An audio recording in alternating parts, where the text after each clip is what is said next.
छत्तीसगढ़ के कांग्रेस के घोषणा पत्र पर डिप्टी सीएम अरुण साव का बयान भी सामने आया है। उन्होंने कहा कि कांग्रेस का घोषणा पत्र हमेशा से झूठ का पुलिंदा रहा है।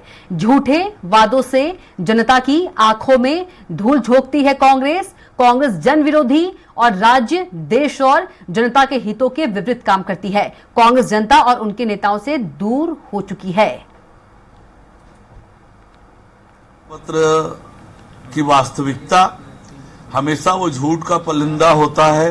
वो झूठे वायदे होते हैं, सपने दिखाने वाले होते हैं और कांग्रेस पार्टी लाती ही उसे है जनता के आंखों में धूल झोंकने के लिए। तो न छत्तीसगढ़ की जनता को कांग्रेस के घोषणा पत्र पर भरोसा है, न कांग्रेस पर भरोसा है। जो जन विरोधी काम करती है, राज्य के हितों के विपरीत, देश के हितों के विपरीत, जनता के हितों के विपरीत, इसके कारण जनता कांग्रेस और कांग्रेस के नेताओं से दूर। और एक बार फिर से रायपुर संवाददाता गोपी साहू सीधे जुड़ गए हैं। गोपी, यदि कांग्रेस के घोषणा पत्र की बात करें तो बीजेपी के घोषणा, माफ कीजिएगा, दिलीप जुड़े हैं। दिलीप, यदि कांग्रेस के घोषणा पत्र की बात करें तो घोषणा पत्र आज कांग्रेस से जारी हो गया है। बीजेपी के ठीक 2 दिन बाद कांग्रेस ने अपना घोषणा पत्र जो है जारी किया है, लेकिन अब जो सीएम विष्णुदेव साय हैं और डिप्टी सीएम है, उन्होंने निशाना साधा है। सीएम साय का कहना है कि कॉपी पेस्ट किया गया है, तो वही जन विरोधी और जनता से दूर बता रही है कांग्रेस को डिप्टी सीएम अरुण साव घोषणा पत्र को लेकर। जी बिल्कुल कविता, बता दें कि कांग्रेस ने आज जो घोषणा पत्र जारी किया है वो 34 बिंदुओं का घोषणा पत्र और एक साथ 17 जिलों में इसे लॉन्च किया गया है और जन घोषणा पत्र का नाम दिया गया है कांग्रेस की ओर से। बीजेपी ने जहां अपने घोषणा पत्र को अटल विश्वास पत्र का नाम रखा है, वही कांग्रेस ने इसे विधानसभा चुनाव की तरह ही जन घोषणा पत्र का थीम पर ही लॉन्च किया है। और बहुत सारे इसमें, क्योंकि जो बीजेपी ने पहले जारी कर दिया 20 बिंदुओं का घोषणा पत्र था बीजेपी का, उसमें कई चीजें इसमें समाहित है, इसलिए इसे कॉपी पेस्ट कहा जा रहा है।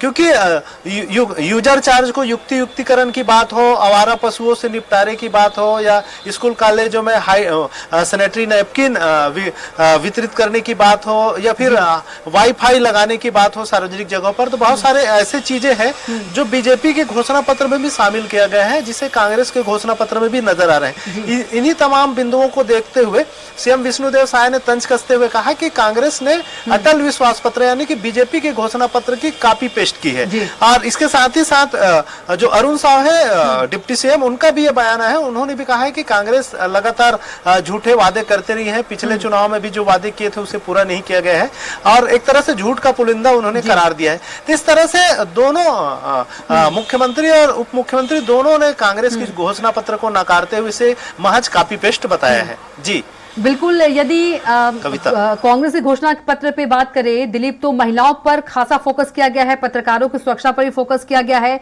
और स्कूल कॉलेजों के पास सीसीटीवी कैमरे पर भी फोकस किया गया है। तमाम बिंदुओं पर फोकस किया गया है। जी बिल्कुल कविता, कांग्रेस की घोषणा पत्र पर एक नजर डाले तो प्रमुख रूप से इसमें 34 बिंदुओं की यह घोषणा पत्र है, जिसमें क्योंकि राजधानी रायपुर की बात करें तो तालाबों का शहर हुआ करता था और बहुत सारे तालाब हैं जो गंदगी से पट गए हैं। तो वैसे में कांग्रेस ने तालाबों के संरक्षण और सौंदर्यीकरण की बातें पर विशेष जोर दिया है अपने घोषणा पत्र में। इसके अलावा घाटों और तालाबों में महिलाओं के लिए चेंजिंग रूम बनाने की बात कही गई है। आपको दिलीप, सीएम साय ने घोषणा पत्र पर क्या कुछ कहा है, एक बार सुनवा देते हैं। जी उनका सुने तो नहीं है, लेकिन जो जानकारी हमको मिल पाई है उसके अनुसार हम लोगों का जो अटल विश्वास पत्र है उसी का कॉपी पेस्ट है और पिछले नगरीय निकाय के चुनाव में भी जो वादा कांग्रेस की जनता के साथ था उसको भी एक भी वादा पूरा नहीं किए हैं और विधानसभा के चुनाव में भी 2023 के चुनाव में भी जो उनका वादा था वो भी पूरा नहीं हुआ है। बिल्कुल गोपी, तो सीएम साय कह रहे हैं कि कॉपी पेस्ट है और जो 10 साल के जो वादे किए थे वो भी पूरे नहीं किए, जो विधानसभा चुनाव में वादे किए थे वो भी एक भी वादे पूरे नहीं किए हैं। जी बिल्कुल कविता, क्योंकि राजनीतिक दलों में आरोप प्रत्यारोप का दौर चलता है। इसी कड़ी में सीएम साहब ने यह बातें कही है, क्योंकि बीजेपी का सरकार लगातार रहा है नगरीय निकायों में पिछले 5 सालों, और पिछले 5 सालों तक कांग्रेस की प्रदेश में सत्ता भी रही है। तो इसलिए उन तमाम वादों को और बहुत सारे जो घोषणा पत्र में अभी जो वादे किए हैं कांग्रेस ने, उसमें पिछली चुनाव के समय जो घोषणा पत्र जारी किए गए थे उनमें उनकी बातों की कई बिंदु इसमें शामिल है। इसके अलावा बीजेपी के घोषणा पत्र के कुछ बिंदु शामिल है। हालांकि बहुत सारी चीजों को फोकस किया गया है कांग्रेस की इस घोषणा पत्र में, कि सर्वसुक्त ऑटो रिक्शा और ई रिक्शा के लिए पार्किंग की व्यवस्था करेंगे। इसके अलावा जो श्रद्धांजलि राशि होती है, किसी के मरने पर उनके क्रियाक्रम के लिए जो राशि दी जाती है, अभी 2000 रुपए दिए जाते हैं नगरीय निकाय क्षेत्रों में, तो उसे बढ़ाकर 5000 रुपए करने की बात कही गई है। इसके अलावा जो मकानों का आवंटन है पीएम आवास के तहत, उसकी जो प्रक्रिया उसको सरलीकृत करने की बात कही गई है। साथ ही साथ शहर को धूल मुक्त बनाने की बात कही गई। लगातार रायपुर का बहुत सारे जो एरिया है वो क्योंकि इंडस्ट्रियल बेल्ट है, बहुत सारे क्षेत्र तो धूल से भरा हुआ है, तो ये धूल की बातें पहले भी होती रही है। इस बार भी इन्होंने अपने घोषणा पत्र में कहा कि रायपुर को धूल मुक्त बनाने का प्रयास किया जाएगा, ताकि स्वच्छ रूप से शुद्ध हवा मिल सके। इस तरह से और बहुत सारी बातें इन्होंने कही है कि वार्डों में सर्व सुविधा युक्त आंगनबाड़ी केंद्रों का निर्माण करने की बात कही गई है। स्कूल और कॉलेजों में छात्राओं को मुफ्त सैनिटरी नैपकिन देने की बात कही गई। ये बीजेपी की घोषणा पत्र में भी शामिल है। इसी तरह महिलाओं को स्व सहायता समूहों को रोजगार देने की बात कही गई है।